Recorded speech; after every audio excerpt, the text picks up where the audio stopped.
Kick back and relax with Mark and Carol as they describe Beverly Hills 90210.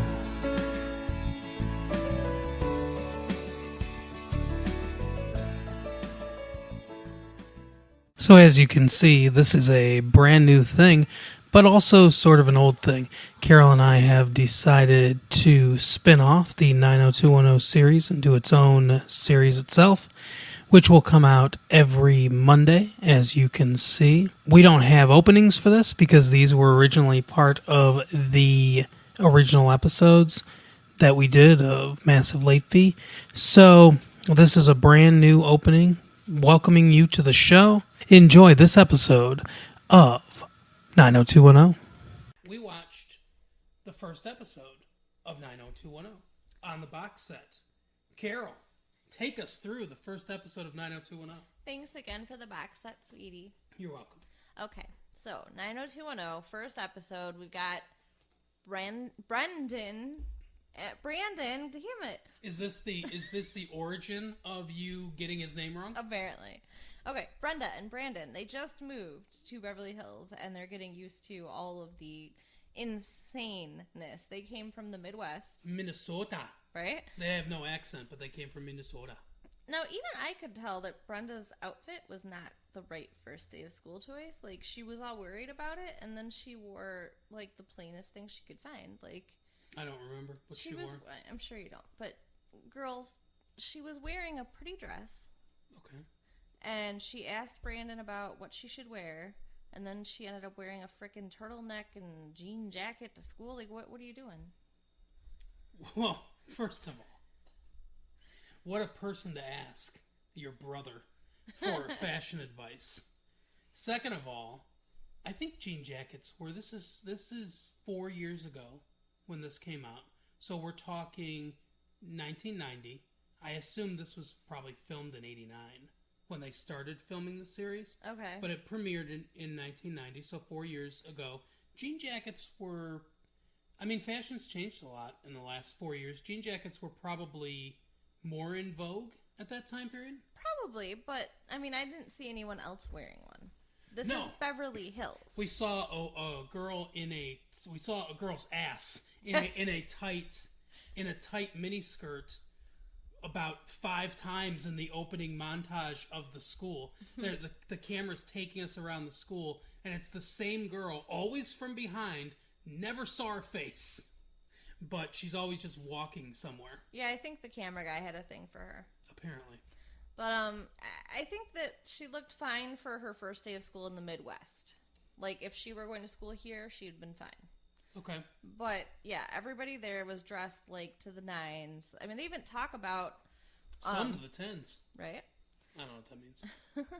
They even talked about, at school, like, how some of the kids are, like, the children of celebrities, and everybody's rich, and, you know, so it's a different kind of playing field, It's a very exclusive high school. Yeah. In Beverly Hills. I would not want that kind of pressure. West Beverly High. Sounds terrible. The west side of Beverly must be the best side of Beverly. They have valet parking. Yeah. Valet parking imagine. at their high school.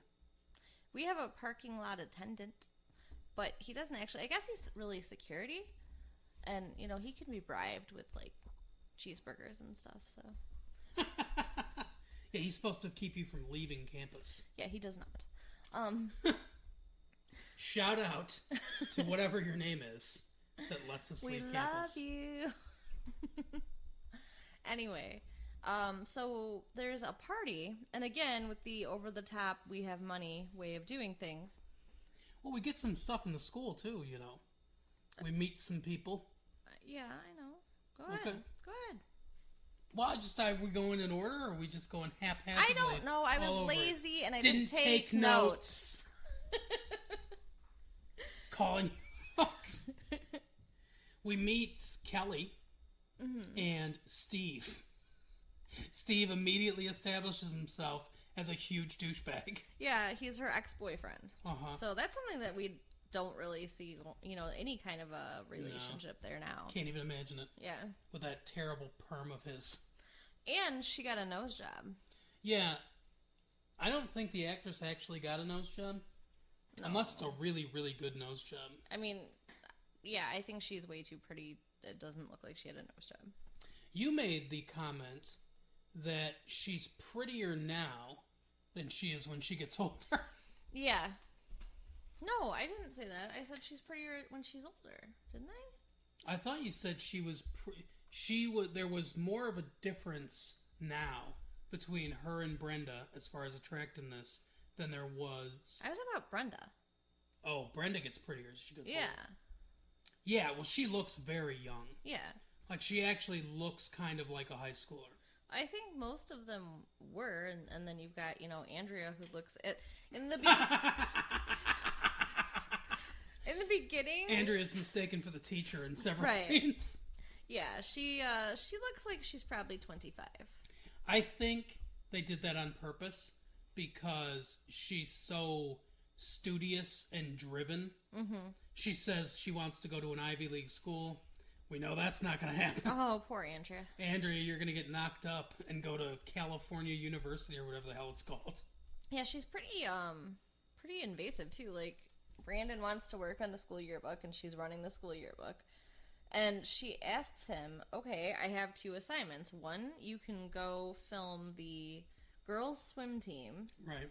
And the other, you can, something about... Toxic waste? Yeah. Or something? That's at the school. You know that Luke, were he on this show, Luke Perry, what's his name, Dylan? Yeah. You know, if Dylan would jump at that because of how much he cares about the environment. Right. But he's not in this episode, actually. Yeah, I don't remember when he comes in. Don't know. Never seen it. We'll find out. Yeah, I barely remember it, honestly. Like, I mean, I remember liking it, and that's about it. Like, I don't remember the details. So, we'll see. Sounds like your first time. What is wrong with you? My parents listen to this. I remember He liking doesn't it. know. Don't remember the details. Oh, I don't? No. Yeah, sure. Anyway. Yeah, go ahead. The party. Shut up. There's a party. There's a party. And, Speaking of losing it, there's a party. These people lose it. a plane flies over the school with a banner inviting them all to this girl's house. Yeah, they really go over the top in this episode with how opulent their lifestyle is. And everybody's all excited. And you see David, what the hell is his name? David Silver? Gawarno? David Silver. Okay. With his friend who is not in the later episodes. No, some dork. Yeah. And they're freshmen. So I kind of got the impression he was younger than everybody. I guess he is. And they're all excited, and then at the end of it says no freshmen. So, But they go anyway. Yeah. They crash this party, and I don't know why they said no freshmen, because they obviously didn't check. Right. Yeah, what are they going to do? ID at the door? Let me see your student ID. Right. And this party is insane. It reminds me of like a wedding reception / pool party. Yeah, there's a pool, and yeah, go ahead. They've got catering. They've got people walking around with trays of orders, and like you said, live band and the pool. It looks amazing. I want a party like that. Okay, well, all we need is a $10 million home, and then the money to hire a bunch of caterers. Well, I mean, we have a pool in the backyard, and Yeah. we could pay some freshmen to cater, and we could just invite the whole school and see what happens. What does that mean? Are you trying to get on the classified acts? Attractive single white female seeking whole school. What is wrong with you? Oh my god. See what happens. I don't know what that means. I just need to see how many people show up. Oh, yeah. I mean, I don't It's think... a free party. I'm pretty sure they're all showing up. I don't think so. Yeah, so maybe we have to get the neighbors in on it, too, then. We don't need a $10 million. Again, get the neighbors in on it. Out of context doesn't sound good. We don't need a $10 million house, is all I am saying. Okay. Yeah, we do have the pool. Yeah. Band, though. I mean, I play in a band. Well, yeah, get your buddies over here. All right. We can totally do this. Sure. Okay. Who are you going to dance with, though, if I'm playing? I'll just dance in front of you. Okay, sounds good. All right, so they have this party, and of course, even though it's a high school party, there's tons of alcohol everywhere. Yeah. And Steve keeps like stalking poor Kelly around the party, trying to talk to her, and he ends up getting completely wasted because she finally tells him to leave her alone. Yeah, he befriends David. Yeah. And he says to David, "Oh, I dumped her." He's like, Yeah. "Oh, you used to date her?" "Yeah, I dumped her." Such a lie. And then he's trying to drive and nobody will let him, and he's like, "Oh, there's my buddy David. He'll drive me home." Yeah. David has no license. Right. He's a freshman. So, yeah. He does drive him home, though. He does, and he successfully gets him there. Mm-hmm. And he goes inside. Even though the cops pull up next to him. Oh, God, yeah, I forgot about that. And he puts on a football helmet for some reason. I guess he thinks if they see his face, they'll just say, "Oh, that's a 15-year-old, not a 16-year-old." Right. We can tell that 1 year difference, and they're going to immediately pull him over. So instead, to be inconspicuous, he puts a football helmet on and then just looks at them and cheers West Beverly High or whatever. Yeah, it was pretty dumb. I think that doing that would be more likely to get him pulled over because he seemed like he was on drugs. I'm shocked they didn't pull him over. Right. And I don't think it's legal to drive with a helmet on. It seems like a visual impediment. Right. Yeah, very weird. So he puts the car in neutral instead of park. Yeah, on a hill. And it rolls. Like he's from the Midwest where everything's flat. Yeah, it rolls down and smashes into a car, and then he runs away. That's what I would do. Yeah. Trying to remember if there was anything else worth mentioning about this episode. For some weird reason, it comes back to just a montage of what's happening next week without any context at all. Yeah, I thought something was wrong with the tape. I was like, what is happening? I thought it was like getting eaten. I was scared. And then it just does the montage of what's happening next week, and then we go into that sweet end credit music. Oh, and by the way, Tori Spelling, she was way prettier as a teenager. Was she in this episode? Because I don't remember seeing her. She was one of Kelly's friends. I even said to you she was prettier. I don't think I saw.